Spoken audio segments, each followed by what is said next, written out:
পরম প্রেমময় শ্রী শ্রী ঠাকুরের শ্রীচরণে আমার শতকোটি প্রণাম। শ্রী শ্রী বড়মার শ্রীচরণে আমার শতকোটি প্রণাম। শ্রী শ্রী বরদার শ্রীচরণে আমার শতকোটি প্রণাম। শ্রী শ্রী আচার্যদেবের শ্রীচরণে আমার শতকোটি প্রণাম। ঠাকুর পরিবারের প্রত্যেকের চরণে আমার শতকোটি প্রণাম জানাই। আজকে ঠাকুরের একটা বাণী আছে, সেটা হচ্ছে বিপাক পথে হাত ধরে যে চলার কায়দা জানিয়ে দেয়, তারেই জানিস গুরু বলে, অভয় পথে সেই তো নেয়। আমরা অনেক সময় অনেক কিছু ভুল করে বলে থাকি, যেটা আমাদের বলা উচিত নয়। এটাতে তিনি কষ্ট পাবেন, এরম কথা আমরা প্রায় বলে থাকি।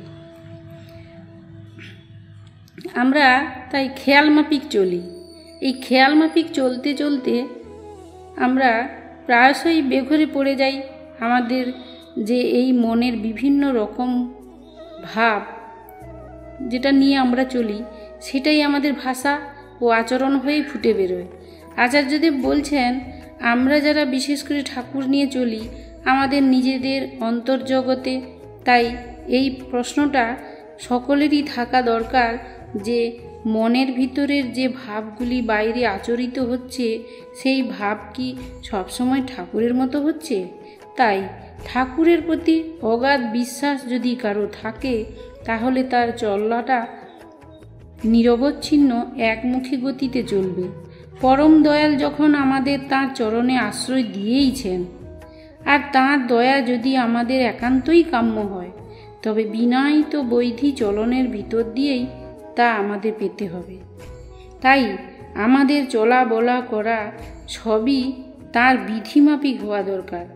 বর্তমান আচার্যদেব আমাদের সেই বিপাক পথে হাত ধরে যে চলার কায়দা জানিয়ে দেয়, সেই রকমই কয়েকটা ঘটনা, সুন্দর সুন্দর ঘটনা আমি বলবো। ঘটনাটা হচ্ছে, আমরা অনেক সময় ভক্তির আতিশয্যেই হোক বা ভাবের বিহলতাতেই হোক, অনেক সময় আমরা আচার্যদেবের সামনে গিয়ে এমন কিছু ভুলভাল মন্তব্য করে ফেলি যা তিনি মনে মনে অসন্তুষ্ট হন। এই ভুল আমাদের সকলেরই হয়। সেই রকমই কয়েকটা ঘটনা আমি বলছি। এই কিছুদিন আগের ঘটনা, এটা আচার্যদেব নিজেই বলছেন। কিছুদিন আগের ঘটনা, একজন মা এসে আচার্যদেবকে বলছেন, দাদা, আপনার দয়ায় আমার সব বিপদ কেটে গেছে। আচার্যদেব বলছেন, আমি এখনই প্রার্থনা করে রাখছি যে দয়া পেয়ে তুমি বেটা যদি ঠাকুরকে ভুলে গেছো, বিপদ যেন দ্বিগুণ হয়ে তোমার ঘাড়ে এসে পড়ে। ঠাকুর তো দয়াময়, তিনি তোমায় ক্ষমা করবেনই, কিন্তু আমি ওই হনুমানের লেজের মতো লোম দিয়ে যদি বানানো হই, তাতেই তোমায় আমি দহন করব, কিন্তু কিছুতেই তোমায় আমি ঠাকুর ভুলতে দেব না।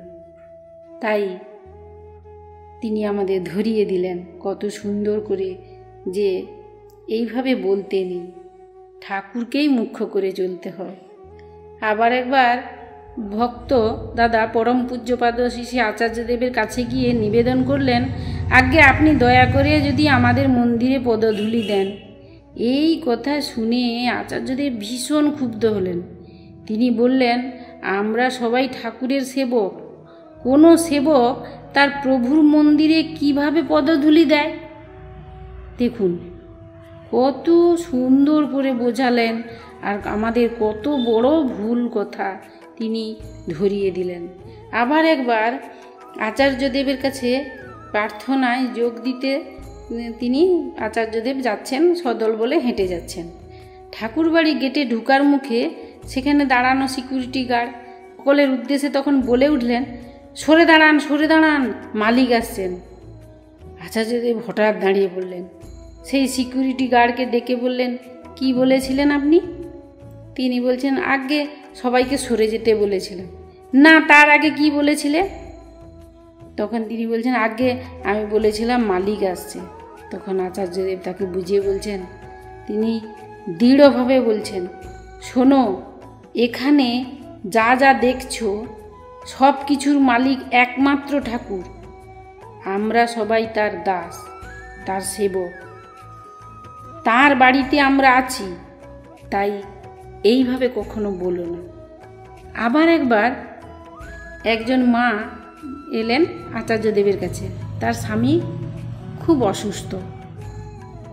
তিনি প্রেসক্রিপশানটা হাতে নিয়ে এসেছেন।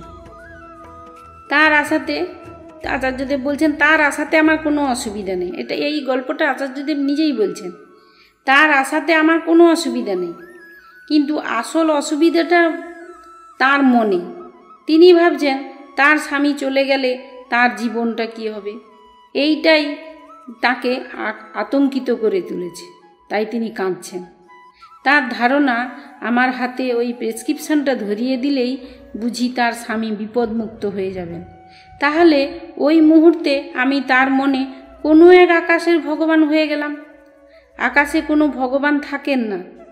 আর ভগবান যদি মানুষ হয়ে ধরায় আসেন, তাহলে মানবীয় গুণের মধ্যেই তাকে বন্দি থাকতে হবে, মানুষের মতনই তাকে কর্ম করতে হবে। কেননা বিধাতা নিজেরই তৈরি বিধির মধ্যে স্বয়ং আবদ্ধ থাকেন বলেই তিনি বিধাতা। তখন আচার্যদেব বলছেন, তখন আমি তাকে বললাম, মা, আমি ডাক্তার নই, আমি ব্যবস্থা করে দিচ্ছি। আর একজন কর্মীকেও বললাম তাকে বোঝাতে যে যুদ্ধ করার সময় কান্না নয়, শক্ত হও। যার জন্য যুদ্ধ করছো তাকে আগে সুস্থ করাটাই তোমার লক্ষ্য। তোমার নিজের ভবিষ্যৎ নিয়ে ভাবার সময় এটা নয়। তাহলে তুমি যুদ্ধে জিততে পারবে না। আর যুদ্ধে যদি হেরেও যাও, তাহলেও নিজের মনকে আগে থেকেই প্রস্তুত করো। জন্মেছ যখন, তখন নিজেকে নিজেই বহন করতে হবে। আর ঠাকুর তো আমাদের সঙ্গে আছেন, তিনি তো সব সময় আমাদের সঙ্গে আছেন। আমার জন্মের আগেও আছেন, জন্মের পরেও আছেন, এবং আমার সারা জীবনেও তিনি আছেন।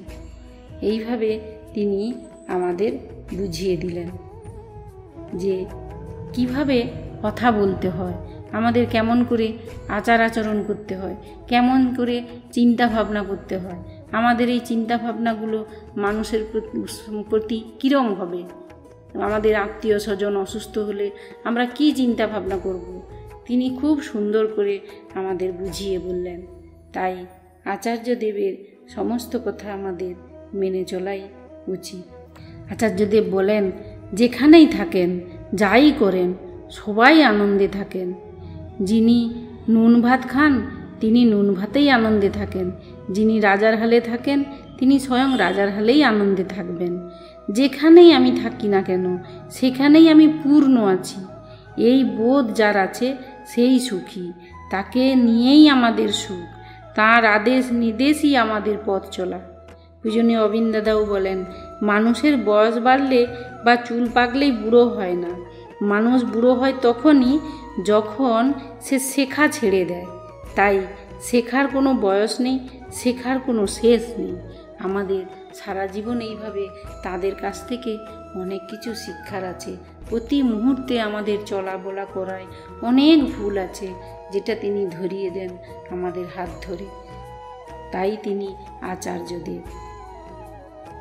আজকে এইখানে আমি গল্প শেষ করছি। সবাইকে জয় গুরু।